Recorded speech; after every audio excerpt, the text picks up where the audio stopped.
Good day everyone. I'm going to discuss my study titled The Impact of Social Media Usage on Communication Skill in English among Senior High School Students in Sagayan National High School.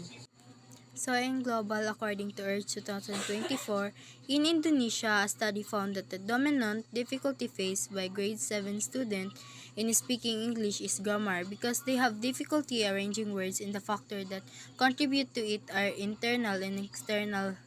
Wayong Ning Si and Afandi 2020. Many students have several difficulties in speaking English because they are afraid to make a mistake in grammar and pronunciation.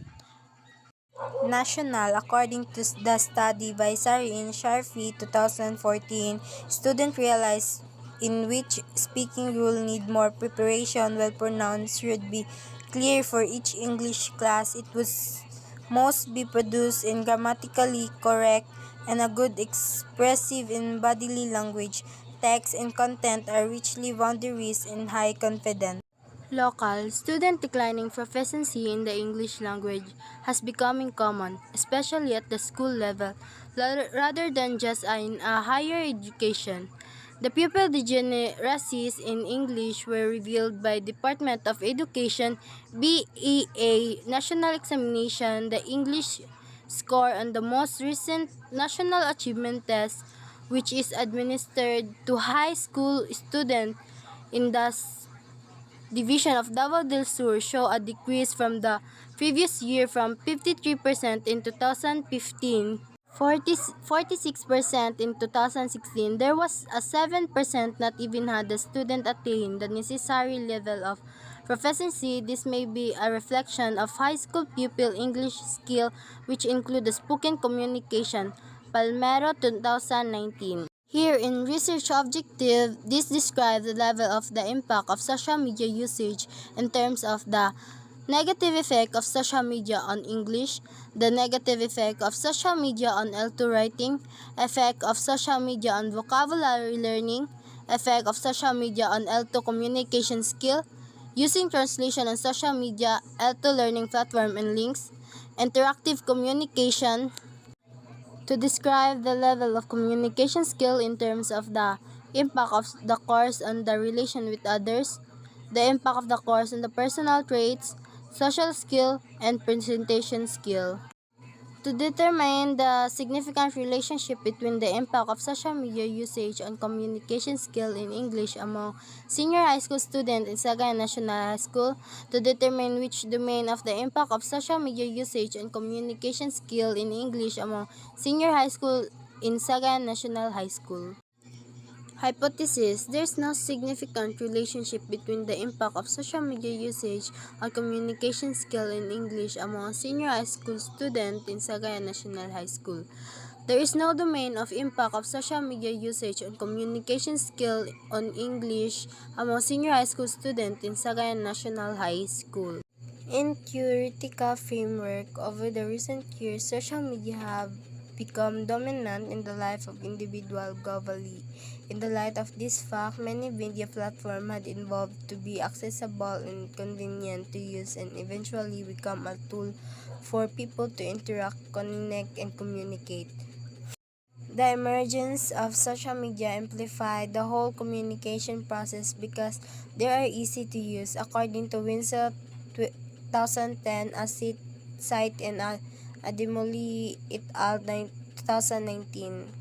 Conceptual paradigm. Here in conceptual paradigm show the indicator of your IV in DV. In my independent variable, which is the impact of social media usage, have 7 indicators: the negative effect of social media on English, the effect of social media on L2 writing, effect of social media usage on vocabulary learning, effect of social media on L2 communication skill, using translation on social media, L2 learning platform and links, interactive communication, and in my dependent variable, which is communication skill in English, have 4 indicators: the impact of the course on the relation with other, the impact of the course on the personal traits, social skill, and presentation skill. Research design. This a quantitative non-experimental study that employ a descriptive correlation techniques. The most appropriate approach to adopt since the goal is to describe the current status of the study scenario and analyze the causes of a specific phenomena. In quantitative research, variables are quantified and analyzed to generate findings, according to Apoki 2017. Furthermore to that, a quantitative non-experimental design with a causal effect techniques was used in this study to describe any potential relationship between two identified variables and determine the direction and magnitude of the association if one exists. The descriptive correlation approach was determined to be appropriate and reliable in this study. A research design search for a link between the independent and dependent variable after having a operation. Moreover, a descriptive correlation approach explores social media usage and communication skill in English. As a matter of fact, that survey was deemed variable because of its provide data from which a scientific decision could be made. It helped to develop instruments for measuring a variety of items used in quantitative research, according to Birch 2019 and Apoki 2017. Research locale. Figure 2 present the locale setting of the study. This study was conducted in Sagayan National High School. According to the 2022 census, it has a population of 1,718 students with the land area of 2.6 hectares. So, population in sample. The participant in this study will be senior high school students from Sagayan National High School who were chosen at random. In this study, the participant will be the student from the Sagayan National High School who were in senior high at the time. The participants were taken from the absolute population size of 505 in deciding the sample size. Solving formula was utilized. Table 1. The actual number of participants were shown. The complete sample size was 106. Statistical tool. Mean. This will be used to test the degree of social media usage and the level of communication skill in English. Person R. This will be used to determine the significant relationship between social media usage and communication skill in English. Regression analysis. This will be used to determine which domain of social media usage influence communication skill in English. So here in table 2, this is my independent variable, the impact of social media usage in the indicator of my IV. Each indicator has mean and description, and the total grand mean of all the indicator is 3.38, and all the indicator have a moderate description, and also the grand mean description is also moderate. In table 3, this is my dependent variable in all its indicator. Each indicator have mean and description level, and the total grand mean of all the indicator is 3.54, and the description of it is moderate, and all the indicator get moderate level. Table 4. Significance of the relationship between the impact of social media usage and communication skill in English. So, the R value of this is 0.76. Correlation, moderately strong. R squared of this is 0.57. P-value is 0.00. So, the decision is rejected. In the conclusion on relation is significance. So here in table 5, domain the impact of social media usage significantly affect on communication skill in English. So all the indicator has a p-value of 0.00, and all the decision is all rejected. Summary findings. Based on the data gathered, the following findings were presented.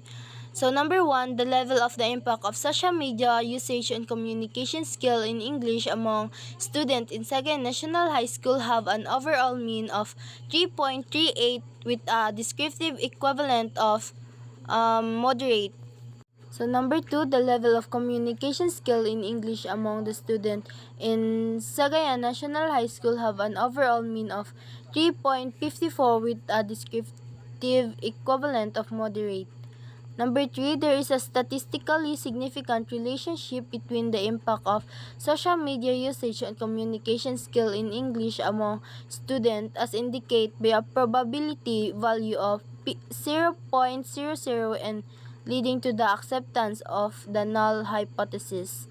4. In statistical terms, there is a significant evidence to reject the idea that the impact of social media usage is impacted by communication skill in English, as the calculated probability value of 0.00 is lower than the level of significance of 0.76. So conclusion, based on the findings of the study, the following conclusions are made. The first one is the level of impact of social media usage is evidence. The level of communication skill in English is evidence. There is a significant relationship between the impact of social media usage communication skill in English. The impact of social media usage is significant in predicting the communication skill in the student. So here is the recommendation. Number 1, a balanced exploration of both the benefit and drawbacks of social media on communication skill. It indicates that while social media can provide opportunities for practice and engagement in English communication, it also presents challenges such as the potential for misunderstanding or the prevalence of information language that may not translate well to formal context. 2. A nuanced view of social media impact of language proficiency, suggesting that it can enhance language skill in some areas while hindering them in others. The phrase double-edged sword reflect the complexity of social media rule where increased exposure to informal language and slang may improve conversational skill but could also lead to a decline in formal writing abilities. Number 3, the different form of communication found on social media such as tweet and text message and how they influence user communication skill.